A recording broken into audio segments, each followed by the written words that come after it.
Yo, is your damage looking like this? Well, I'm going to show you the easiest step-by-step guide that you can follow to get results like this.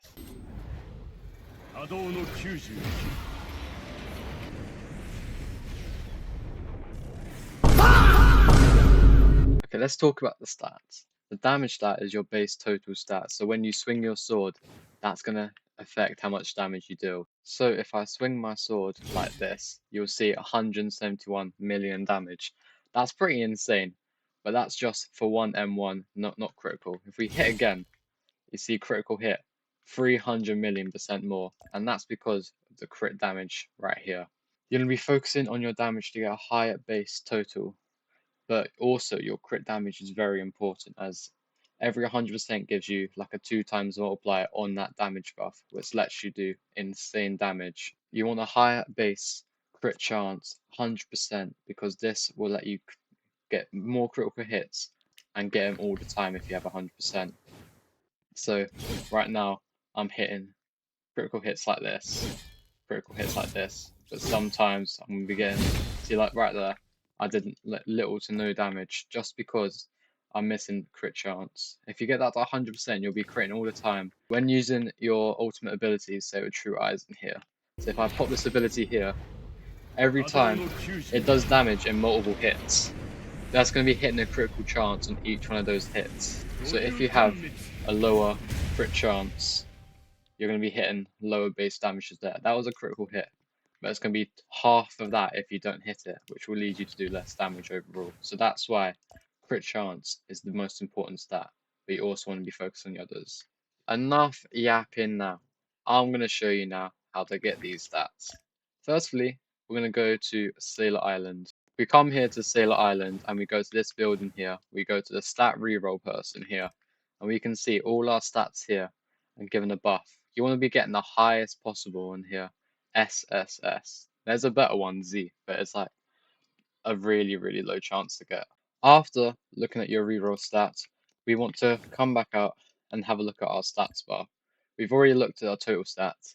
In our stats tab, on our side, we can see what races and stuff we have.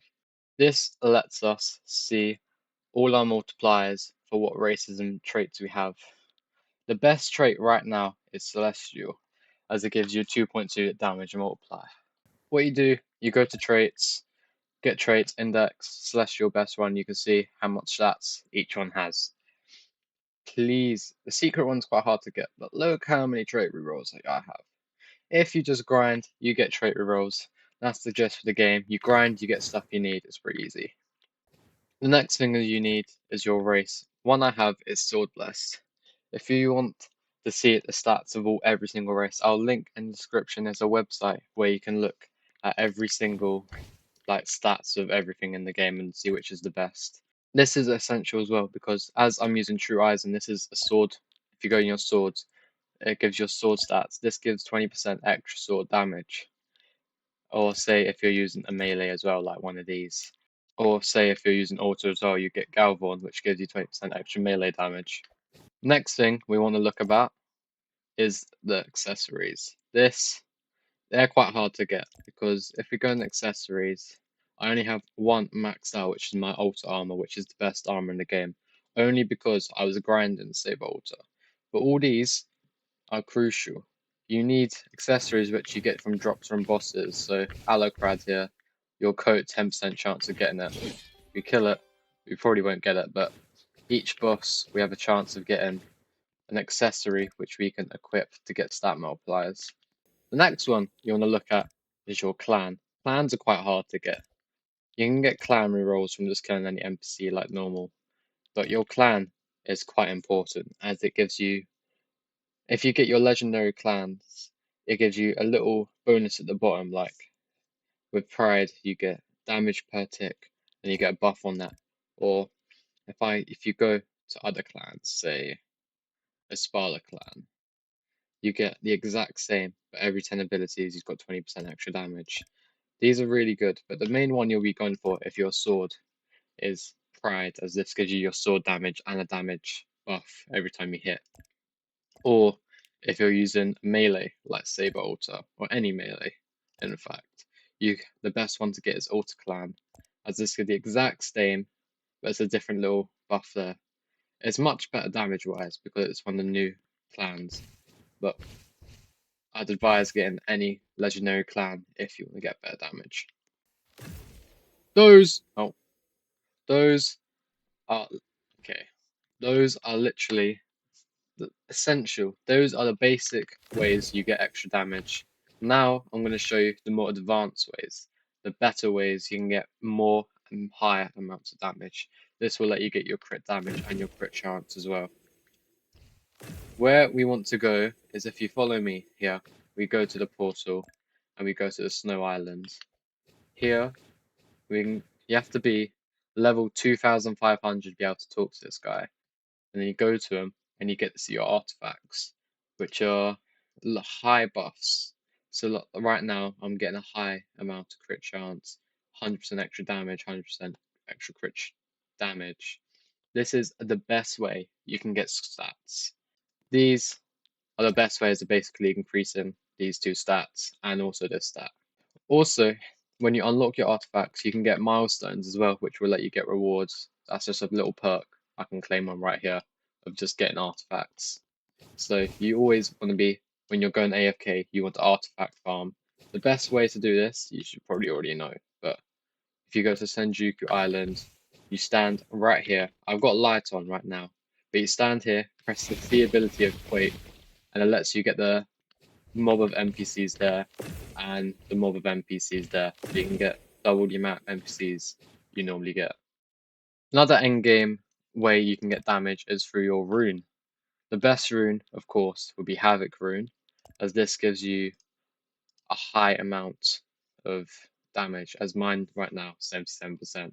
You can get it to 82, but I'm just lazy and I haven't maxed out the stat for it because I realistically can't be asked to grind it because it's like a really boring, hard grind for like 5 extra damage, but I'll do it eventually. Another amazing way you can to get your damage up is through your Haki. So right now, I have my Haki. You press G if you're on keyboard. You can activate and deactivate your Haki. This gives you, if you go to your stats, click on damage, you can see your Haki. Maxed out, it gives you 75.5 extra percent damage. Use your Haki, kill enemies to level it up, and you just get a free 75% extra damage. Another thing is your conqueror Haki. It's the same as your Haki, but it's much harder to get. It gives you a less multiplier, but it's still really good. To get that, you go to this Shibuya station, you go up here, behind this, the board's there, this building behind here, and you can talk to the skis around here and talk to it and get to conqueror Haki. I already have it, but the quest's quite long because you need to like dodge lots of hits and like kill people with Haki on. It's quite a lot of effort, but it's worth it to get because you can also do an ability like this. Like, look at the aura! Like, honestly, I'm so OP. Another thing is titles. I went into the wrong one. Titles right here. Titles, you should know about your titles. You scroll down and you can get boss drops. This is where you kill a boss, say like Sukuna over here. You have a chance of getting this title, which will give you a damage multiplier. So look right here. This one, I'm pretty sure Sukuna's Curse King, you get 20% extra damage if you get the title. And it can go as high as 75% damage, which you get from Saber Altar. There's also one more way you can get damage, which is really good. If we go to Slime Island, this is more endgame. We go to Slime Island and your skill tree. Here, if I reset my tree, you can upgrade your stats, like in luck, you can upgrade it up. Your damage, you can upgrade it up. Your crit damage, your crit chance, and also HP if you want it. So if I upgrade it again, 25 extra percent damage on this and this, and then 5% extra crit chance, which is pretty good if you think about it, as it's quite hard to get. Those are the main ways of getting damage. But if you're really, really endgame, I haven't even upgraded this yet. It's not like I'm the best, but I haven't upgraded it. Boss rush. Boss rush is important. You get here, you fight the gauntlet, you get like, if you kill it quick enough, you get S rank, clear the dungeon, and you get like 5 boss points, which you can use to upgrade these. These are really hard to get actually. I've grinded like 4 hours, I got 1,000 coins, and I've only managed to upgrade about this much. That is pretty much all you need. There's 2 other ways which you can do if you go to your aura and cosmetic. The best ones are legendary, which give you damage multipliers when applied, but these are really hard to get. But you can also redeem it through codes or getting drops from aura crates and cosmetic crates from killing enemies. How would you like me? Oh, I think this is how I should cue the intro. Goodbye.